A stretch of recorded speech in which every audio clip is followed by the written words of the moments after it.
Takot sila pag ni-refer sila sa Sa nephro. nephro. Akala nila idadialysis na sila agad. Yes. So soft drinks, 'di ba? Ang taas sa sugar, Yes, 'di ba? agree. No? Nakainom lang ako ng iced tea, nakainom ako ng beer, no? Na may dugo sa Yes, which akala is nila yung- UTI lang, Yes, no? UTI Common lang. yun. Akala nila, Doc, nakaupo lang daw ng Oh, matagal, yes, kaya oo. nagmanas. There are a lot of patients na wala silang mararamdaman. Magugulantang na lang sila na kidney failure na sila. Yes. Maraming ganon. Ang galing naman ng mga questions ng mga Kaya patients. nga, parang nag-research sila, no? Oo. Peace be with you. Happy National Kidney Month and welcome to the 4th episode of GSDH Doctors Dialogues, where conversations meet care and your health takes center stage.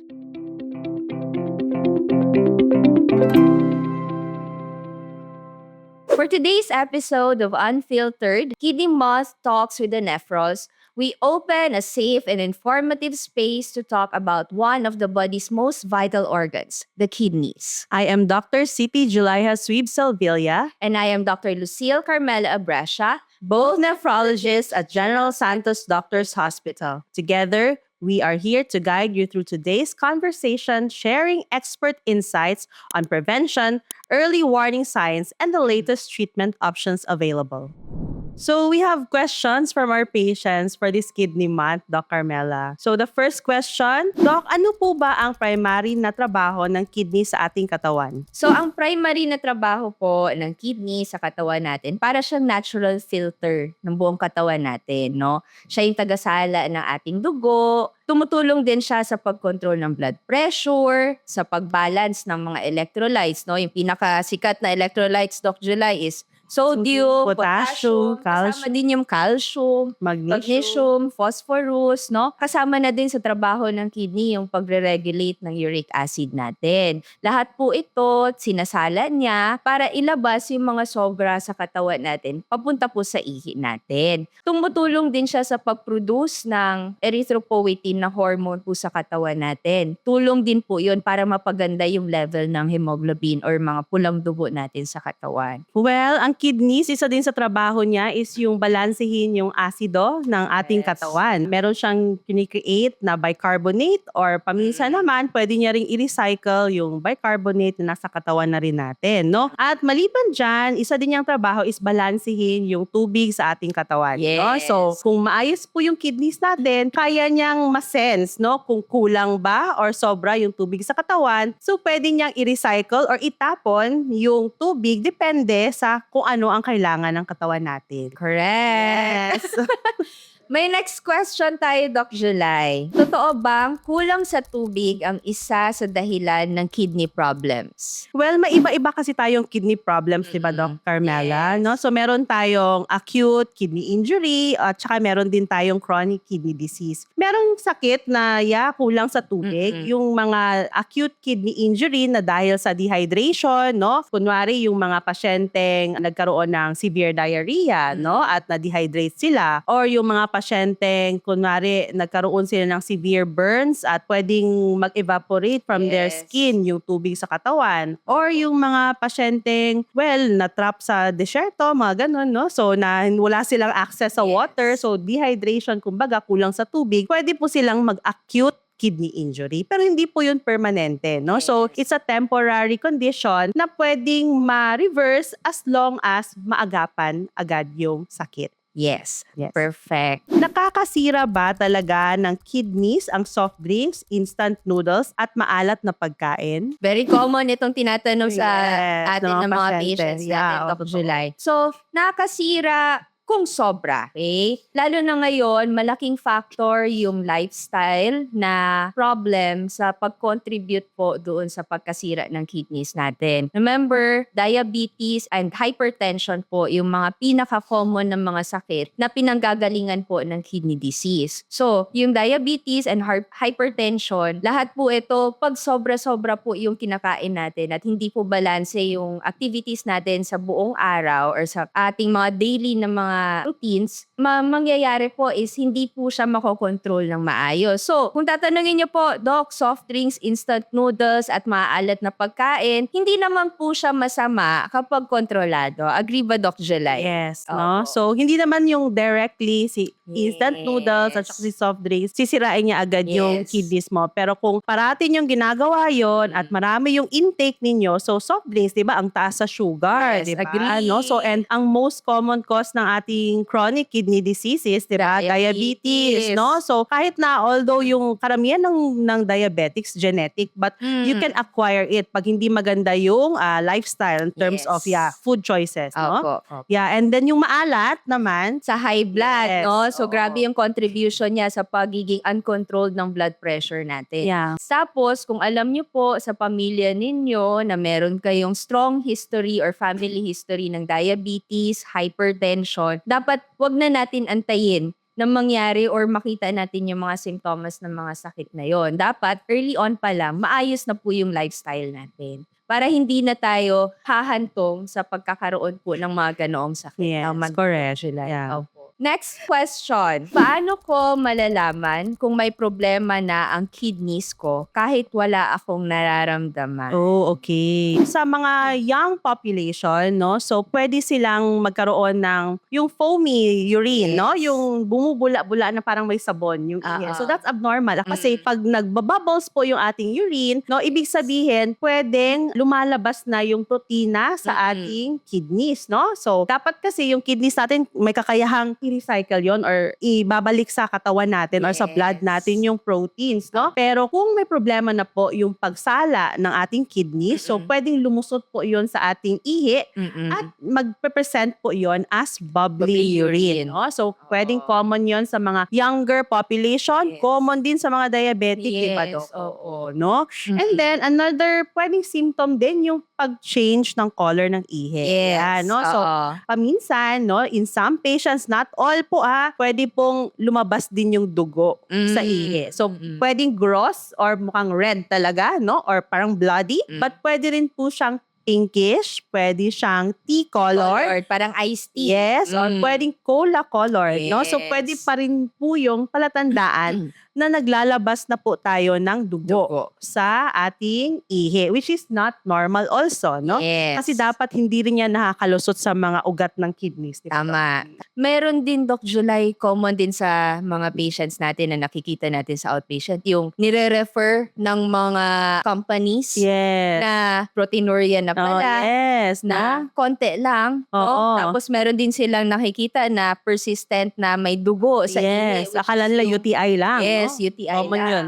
Yun din yung isa sa mga reason siguro ng other companies or majority ng companies natin, Doktora, dito sa Philippines, yung annual check-up. Yeah, Para kasali talaga early- yung urinalysis. Yes, para early detection siya. Para habang hindi pa full-blown, kumbaga, yung kidney Yes. problem niya, maaagapan na po siya. As we've mentioned kanina, no, yung pinaka-common pa rin talaga na cause talaga is yung diabetes. So Diabetes. parang complication ng diabetes yung Opo. chronic kidney disease. And pag diabetic kasi ang dami mo ng sintomas before ka magkakaroon ng kidney disease, Yes, 'di ba? Doc, No? tama. So pero yung sinabi naming pag-ihi ng protina, yung bubbly urine at saka Yes. hematuria o yung pag-ihi ng dugo, common yun sa mga mas bata, no? Yes. And some will have edema, no? Yung Yes. paminsan-minsan may manas, no? Akala nila, Doc, Tumaba naglalakad lang.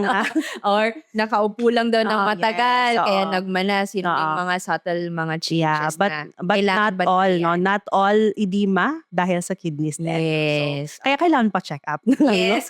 At saka, I think it's worth mentioning, no, na yung kidneys kasi natin medyo, ano yan, ang sinasabi ko sa patients ko, ano yung agwantista ba? Yes. No? Mataas ang threshold. Yeah, so mataas ang tolerance sa sa injury, no? So Yes. actually there are a lot of patients na wala silang mararamdaman. Magugulantang na lang sila na kidney failure na sila. Yes. Maraming ganon, no? Oo. So kasi even nga yung mga patients na they are already at stage 5 or yung kidney failure na stage, some of them, yung early stage 5 will have no symptoms at all. Yes. Yeah. Opo, Oo. opo. Although there are parang yung mga general symptoms like pagod, parate, hindi makakoncentrate, pero hindi naman kasi specific din sa kidneys, Yes. no? Tama. But there are a lot na asymptomatic. Mm-mm. Kaya dapat kung meron kayong parang family history, Yes. kaya dapat early magpa-check, no? Opo. And dapat maayos din yung lifestyle. Yes, Yun yung of course. Yeah. pinaka-importante. Yes. Actually.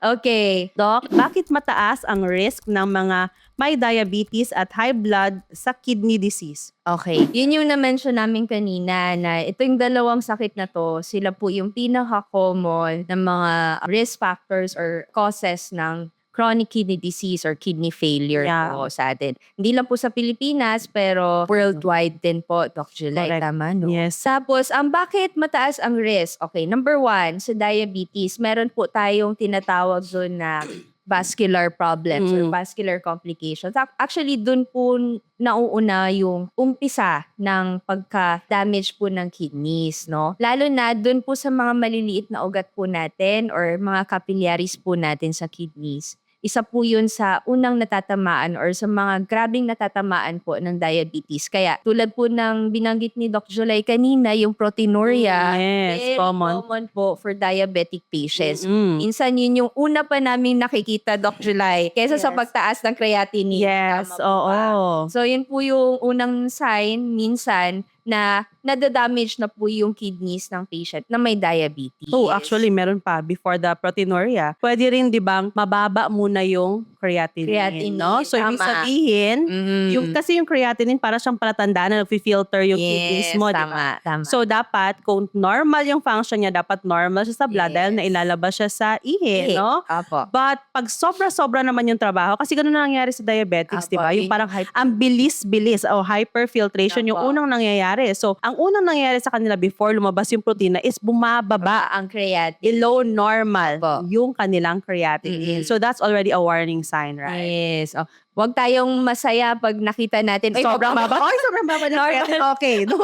Normal pala yung Rhea ko, so okay lang. Yeah. So, pag mababang mababa, below normal, so, kailangan din pong magpa-check, no? Yes, tama. Yung sa high blood, yun din, sa vascular problem din tayo. Lalo na po pag high blood, mataas po yung pressure natin sa mga ugat. Lalo na yung mga papunta po sa kidneys ng mga ugat. Yeah. So pag masyadong mataas po yung pressure doon at hindi kontrolado yung hypertension natin, mas kokonti po yung daloy ng dugo doon sa kidney. So doon po, syempre hindi 24 hours, Doc July, hindi naman natin na monitor yung blood pressure. Lalo na pag hindi po umiinom ng gamot yung pasyente, hindi nila alam kung kailan nag-shoot up yung blood pressure nila. So that's the time. May mga subtle damage na po sa kidneys nila. Totoo yun. So, pwedeng magkaroon, di ba, ng pagkasira nung lining ng ugat, pwedeng magkaroon ng bara, kasi pwedeng ganun, vascular disease kasi, o yung ugat ng kidneys yung pwedeng tamaan sa both high blood and diabetes. Yes, no? So, yun yung pinaka number 1, no? Number one, diabetes talaga, no? Pero hindi po ibig sabihin na pag diabetic tayo, May kidney problem magkaka-kidney na. disease na tayo. No? So, the most important thing talaga is to control, no? Yes. Kasi if your blood pressure and your sugar are controlled, no? Then, pwede pong maagapan at hindi tayo magkakaroon ng kidney disease, no? So, it doesn't follow na pag high blood ka tsaka diabetic, magkakaroon ka na ng kidney disease. It's really depende sa control, no? So, lifestyle, tsaka control din sa ng gamot. hypertension, Yeah, ng diabetes. So, importante talaga sundin yung advice ng doktor. Yeah, at tsaka may follow-up dapat. No, kasi hindi ibig sabihin na kunwari ngayon, ito yung gamot natin, Yan na all forever yun na. So, kailangan merong adjustments yan. So, kailangan may monitoring. no? Yes, tama po, Doc July. Ano ang mangyayari kapag hindi naagapan ang kidney disease? Ano po ba ang pwedeng gawin if ever nandun na tayo sa sige. kidney Okay. disease? Doc July? So, ito rin yung parati ko sinasabi sa aking mga pasyente. No? So, although ayaw natin mangyari na hindi na maaagapan yung ating Yes. kidney disease, di ba? But in kidney disease, there's always hope, no? So, yun talaga sa lahat ng organs, meron pa tayong second, third chance, no? Yes. Fourth chance even, no? Yes, So, oh. kidney disease, no? Kasi lahat naman talaga ng options, kunwari, na-exhaust na natin yung conservative, yung nag-ano na tayo, lifestyle change, Yes. tapos nag-ano na tayo, naging seryoso na tayo sa ating mga gamot, pero parang huli na talaga yung lahat, Mm-mm. nakarating na talaga tayo sa kidney failure. Mm-mm. So meron pa naman tayong tinatawag na renal replacement therapies, no? So and all of those renal replacement therapies are available in the Philippines in Jensen Doctors Yes, Hospital. Doc. Yes, Opo. no? All of Opo. it, no? All So of it. that- Okay, yung sige. pinaka-gold standard po, ang favorite po lahat ng nephrons. Yes. If God willing at meron pong means si patient is Yes. kidney transplantation talaga. Yes. Oo. No? So yun po yung pinaka-ultimate therapy, not cure. Yeah. No? Yeah. Therapy siya. Kasi nga, tulad ng sinasabi ko sa mga patients ko, doctor, once we hit chronic kidney disease, parang wala na talaga siyang chance or very, very minimal yung chance na babalik siya sa normal. Yeah. Unlike acute kidney injury. Yes. But then again, it doesn't mean na pag na-diagnose ka ng kidney disease, yun na yun. Yun na yun, yes. Kasi may 5 stages Yes, tayo, may di ba? 5 stages kasi. So may So, 5 stages tayo. So yung nangangailangan ng renal Renal replacement replacement therapy is is stage stage 5 5 lang po, ha? Hindi ibig Oo. sabihin, baka umiyak na kayo pag nakita niyo. 1.5 na yung Kaya baka two, umiyak sabi- na, magdadialysis. Hindi po, no? So marami pa po tayong pwedeng magawa. So magpa-check up. Oh, di ba? actually, Doc July, ma-share ko lang. Di ba, majority sa mga patients na pumupunta sa clinic, pag sabi 1.5, pag sinabi mong hindi kita i-dialysis, parang nakahinga ng maluwag. So, grabe yung buntong hininga. Kasi akala nila, takot sila pag ni-refer sila sa Sa nephro. nephro. Akala nila idadialysis na sila agad. Yes, oo. No? So parang assurance na lang din sa kanila na, don't worry, ma'am, sir, hindi po kayo Kahit magda-dialysis pa ngayon. So, kahit nga stage 5, di ba? Oo. Pwede pang hindi agad. no? Tama. Yeah, may So, conservative. Aside dun sa kidney transplantation, Doktora, may iba pa tayong means. Tama Yeah, po actually, ba? we are very lucky here in Jensen kasi available po yan lahat. Mm-mm. Dito sa Doctor's Sa Hospital. Doctor's Yeah. So, Hospital. the second option is yung pinakakilala sa lahat, no? Yung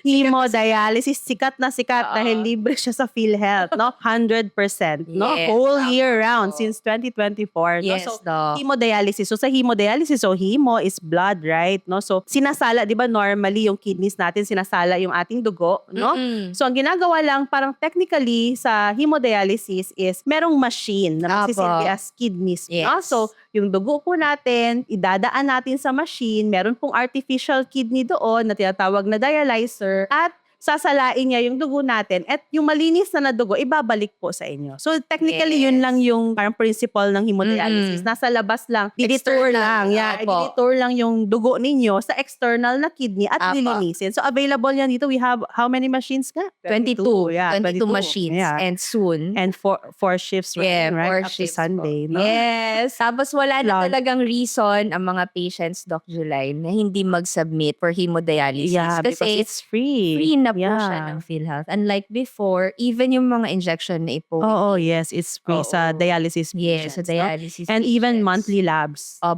They're very lucky. So, ang na. gagawin na lang talaga nila, Doc July, pumunta po sa dialysis center para magpa-dialysis. Tapos nililinisin na ng nurse yung dugo mo without any payment. So, of course, nakakalungkot kung darating ka na sa kidney failure, but there are supports, no, sa ating mga pasyenteng meron ng kidney failure. Yes. Peritoneal dialysis is another option po. Ang kagandahan nito, Doc July, is they can do it every day. Yeah. So, yung linis is more frequent. But, yun nga, walang superior between hemodialysis and peritoneal dialysis. Pareho po silang effective, and advantage ng peritoneal dialysis is you can do it at home. Yeah, and you can do it every day. Every day. So, Every day. technically, mas madami sila actually pwedeng kainin. Di ba? Yeah.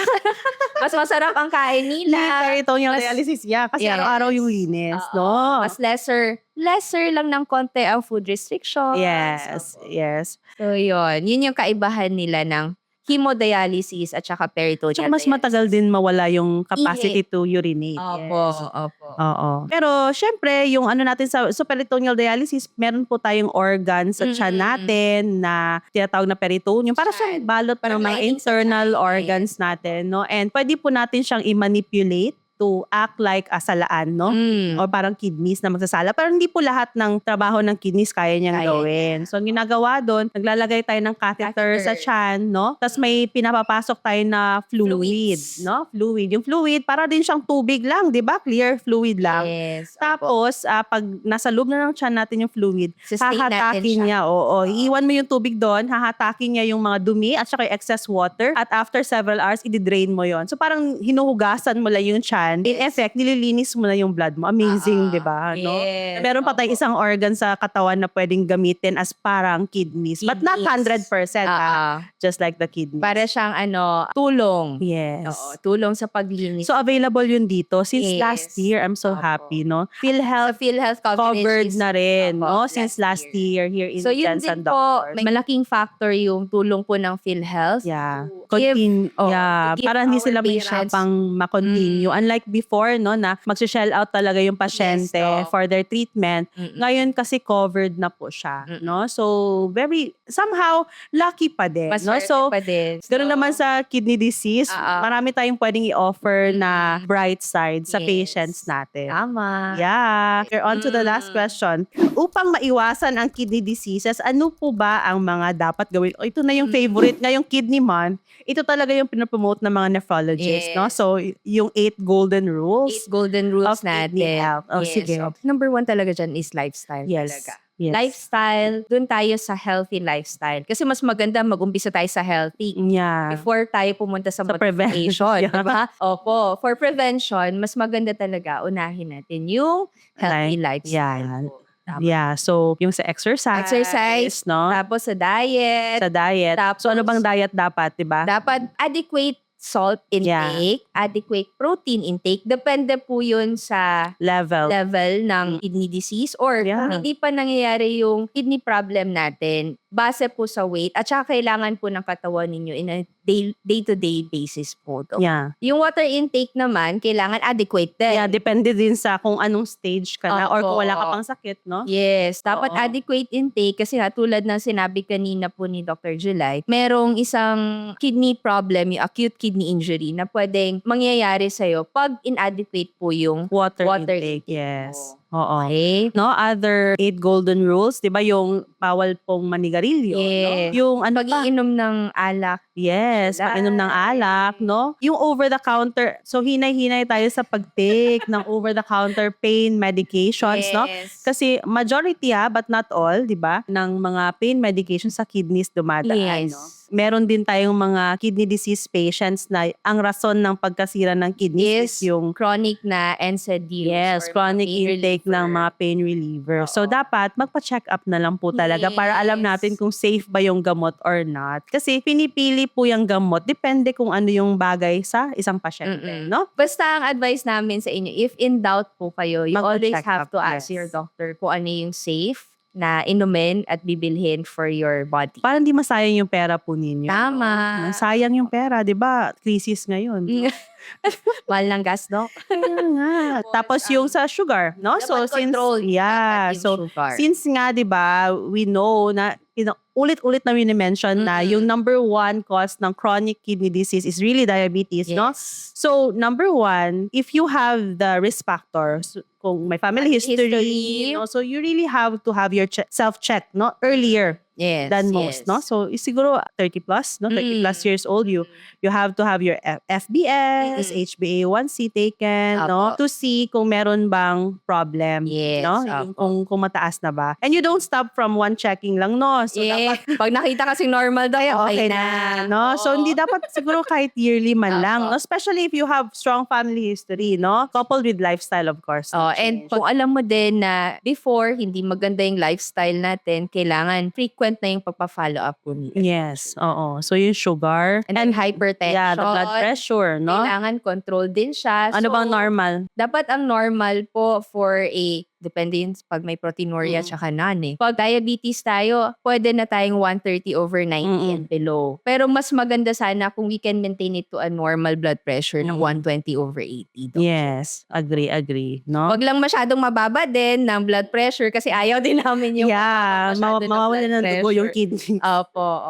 Yeah. So, ang last na lang po is dapat magpa-check up po sila Yes. ng Sa doktor. Sa doktor. Yeah. Oo. And then, always take into account kung ano yung mga chine-check sa inyo annually, lalo na pag Yeah, you nasa- keep it. Sayang naman yung Opo. ginastos nyo, di ba? So, Oo. itago nyo po yung mga test para pwede pong mag-look back, no? At saka yung isang basic test talaga for detecting kidney disease is actually the urine, no? So, urinalysis Opo. talaga yung pinaka-basic, no? So, Oo. liquid gold natin yan, di ba? Yung Yes. urinalysis, marami kaming pwedeng makita Makita. abnormality Oo. dyan. Kahit wala pang blood, Doc, may makikita na natin yung So, possible kasi sa problem. maraming clues, no, sa urine natin na pwedeng mag-point out na may problem yung kidneys natin, no? So, like, common yun, no, na sinasabing UTI, no? Pero, Yes. hindi pala UTI, Yes no? po. Paminsan, merong dugo or merong protina, trace, +1, +2, +3. Sinasabi baka UTI lang. Kaya nga. No? So, pwede yung sa asymptomatic, diba? Yes, No? So, yung urinalysis tingnan. At Mm-mm. saka kung merong, when in doubt, magpa-check up na lang po, no? Yes. Yes. Very